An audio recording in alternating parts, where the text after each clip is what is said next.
antes da gente partir para o outro comando, né, de CocoaPoints, a gente vai fazer uma melhoria aqui, que é fazer com que o comando fique pedindo os pontos para a gente, sem a gente precisar, então, de fato chamar o comando novamente, tá? A gente vai fazer com que ele entre em looping através de uma variável aqui e utilizando o recurso de while, né, que é enquanto, tudo bem? Então, logo acima aqui, ó, do nosso ponto clicado, após a janela ter sido confirmada aqui no OK, a gente vai criar aqui uma variável do tipo booleana, então bool, vamos chamar isso aqui de fazer, tá? Fazer vai receber true, ok? Então, enquanto fazer tiver com o valor de verdadeiro, né, a gente vai transferir todo o código aqui para dentro desse while, tá? Então, ele vai ficar em looping enquanto a variável fazer estiver com o valor de true. E quando que o valor dela vai mudar? Quando o status do ponto for diferente de OK. Então, a gente vai ter que trocar o valor dela aqui, ó, vamos fazer aqui, ó, fazer é igual a false, né? E aí a gente vai precisar, então, dar um break bem aqui, ó, para o comando, então, cessar o looping. E aí a gente pode apagar o nosso return, tá? Então, vamos compilar isso aqui e ver isso funcionando lá dentro do Civil 3D. Então, recompilei. Vou abrir aqui um template que tenha mais estilos de visualização, né? Vou pegar aqui o metric do próprio Civil 3D. Então, vamos dar um netload, ó. Quando a gente rodar em CG underline ponto, né? CG underline ponto, veja que vai ter aqui os estilos de label, né? Vou pegar aqui, por exemplo, description only. Vamos pegar aqui a representação de post, como por exemplo, né? E aí eu vou dar aqui a descrição de post. Vou dar um OK. E aí veja que enquanto a gente vai clicando, ó, ele vai criando então os CocoaPoints, tá? Até que a gente pressione então o ESC e o comando seja cancelado. Agora a gente vai criar um novo comando que faz a conversão, né, de pontos normais ali do AutoCAD para CocoaPoints do Civil 3D, tá? Para isso a gente vai criar então uma public void. Então a public void, vamos chamar aqui de CG underline ponto underline converter, ok? A gente vai então sinalizar essa public void com um command method com o mesmo nome aqui para ficar um padrão, ok? Depois disso, então, a gente vai pedir a seleção do usuário, né, de pontos do AutoCAD.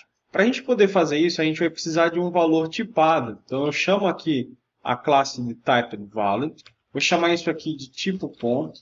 Então, tipo ponto, tá? É igual a um new typedValid. A gente vai utilizar, então, os códigos do DXF para poder dizer qual que é o parâmetro, né? Qual que é o parâmetro do filtro que vai ser utilizado.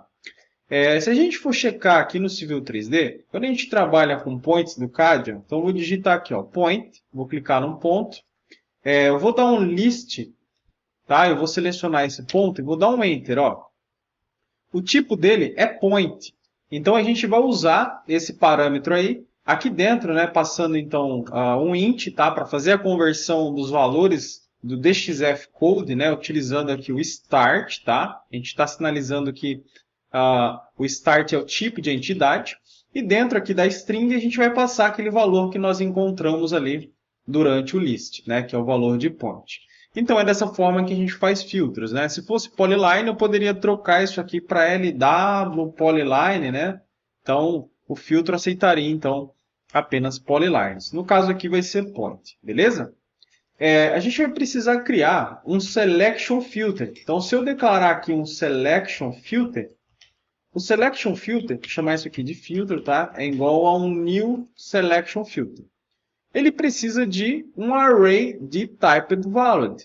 Então, antes de eu declarar o filtro, eu vou criar esse array. Então, vou chamar isso aqui de typedValid, né? Um array. Vou chamar isso aqui de tipos. É igual a um new typedValid, né? De array. E aqui dentro da chave a gente vai passar o tipo ponto, né? Para poder, de fato, criar um array aí com esse valor dentro. A gente vai pegar aqui o tipos, vou jogar aqui dentro do selection filter, né? E aí nós já temos então o selection filter pronto para a gente poder utilizar. Como a gente vai utilizar um prompt selection result, a gente precisa de um prompt selection option para poder fazer a configuração da mensagem de seleção. Então a gente vai fazer aqui um prompt selection option, chamar isso aqui de opt cell, tá? É um new prompt selection option. A gente vai configurar então aqui através da propriedade, né, chamada de message for adding. Vamos colocar aqui o /n, né? E vamos dizer o seguinte, ó, selecione os pontos para conversão, ok? Depois disso a gente pode configurar aqui a propriedade de message for removal. A gente vai dizer o seguinte, ó, apenas selecione, né? Selecione. É a mensagem de negação, né? Apenas pontos do AutoCAD. Ok? Então é uma mensagem para que quando o usuário for selecionar uma coisa diferente, essa mensagem venha aparecer para ele, né? Por causa da condição do filtro, que é apenas seleção de points. Beleza? Depois disso a gente pode então declarar um prompt selection result, chamar isso aqui de resultado cell, tá? Resultado cell vai receber o nosso manager utilizando então o doc editor get selection, né? Então vai ser uma seleção de múltiplos pontos. Então a gente vai utilizar o manager doc editor get selection.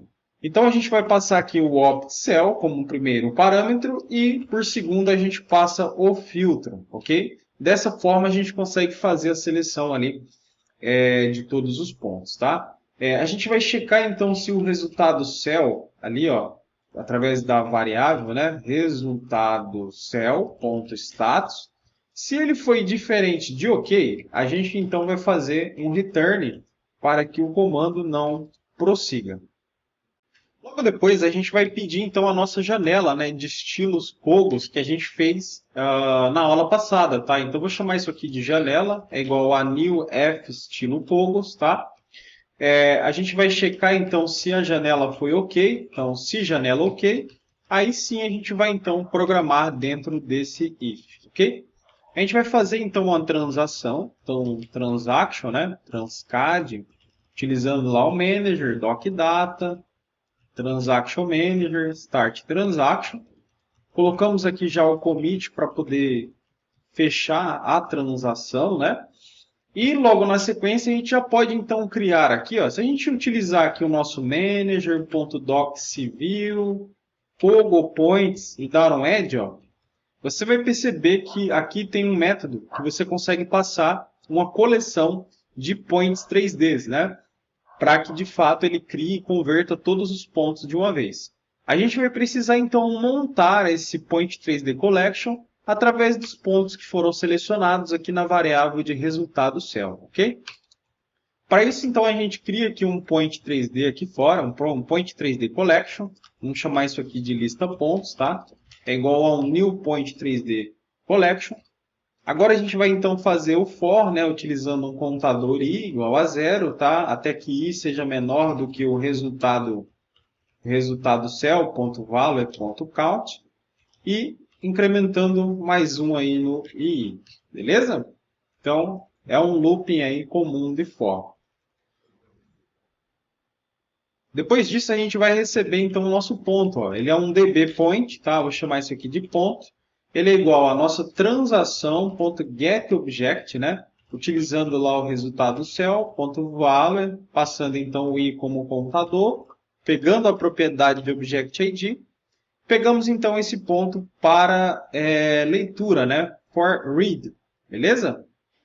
Vamos colocar aqui o ponto e vírgula no final e vamos fazer aqui a conversão, né, do tipo dbObject para dbPoint, beleza? Fazendo aqui o cast logo na frente. O que a gente vai colocar aqui dentro dessa lista? A gente vai pegar ali o lista pontos.add e vai colocar o ponto.position, tá? O position é a propriedade que diz ali o local, enfim, a elevação, as coordenadas XY ali desse ponto, beleza? Então aqui dessa forma a gente já montou a lista de pontos. Agora então a gente vai criar, né, esses CogoPoints. Então a gente pode utilizar o manager, docCivil, CogoPoints.add. Vamos passar então a lista pontos e dizer que ele pode utilizar as configurações de numerações ali como true. Beleza? Uma coisa que faltou a gente fazer aqui é pedir para mostrar a janela. Então, antes do janela OK, vou dar um ponto show dialog, né? Então, ponto show dialog para poder mostrar a janela ali de fato. Beleza? Aqui ele fez o add dos nossos pontos e ele vai retornar para a gente um Object ID Collection. A gente pode então receber esse Object ID Collection, né? Vou chamar isso aqui de IDs Cogos, tá?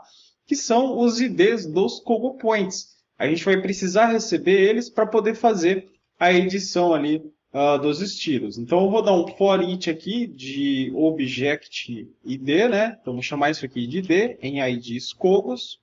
A gente pode então declarar uma classe do tipo CogoPoint, vamos chamar de ponto .cogo. É igual à nossa transação .get object, passando aqui o ID, né, aqui dentro, ó. A gente vai abrir então para a escrita, ó, for write, beleza?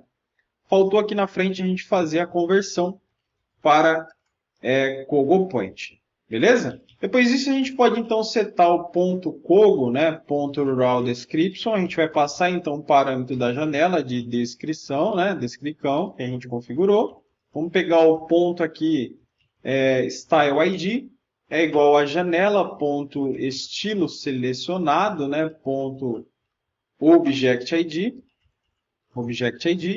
Então a gente vai pegar o ponto .cogo, ponto label style ID é igual a janela ponto estilo label selecionado ponto object ID, tá? Dessa forma aqui, todos os pontos vão respeitar as configurações do formulário.